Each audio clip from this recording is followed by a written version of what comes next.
We are in the response phase of this disaster, which means search and rescue is ongoing, life safety efforts, ensuring that people have what they need in shelters, things like food, water, cots. We have a distribution center, a stockpile, if you will, in Oahu that has millions of liters of water, millions of ready to eat meals, and cots and blankets. All those things have been moved to Maui to ensure that we have what we need for survivors as they embark on the recovery. How has this much damage been done? I mean, I had previously never heard of wildfires in Hawaii. Is it all about, the increased heat over the last month?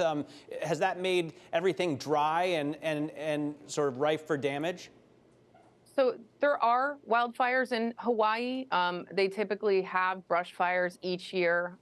This part of Maui is on, the drier side of the island, and over the past few decades, they have seen less rainfall than had been traditional.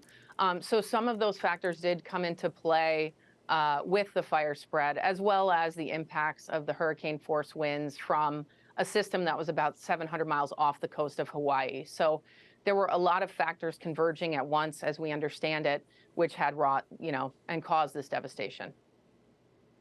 And maybe you can shed some light financially as well, because obviously that is a big immediate question for so many people in Hawaii, and the federal declaration, disaster declaration, what essentially that has unlocked for you in terms of resources.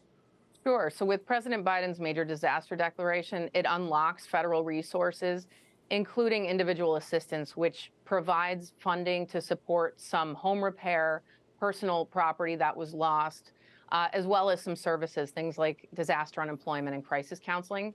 It also unlocks small business administration loans, low interest loans for homeowners that had damage due to the fire, and low interest loans to businesses. As you know, this was also a business district as well as a tourism location in Lahaina. So not only will assistance flow to individuals and the community to build back infrastructure, but also to businesses and homeowners in the form of loans through the Small Business Administration.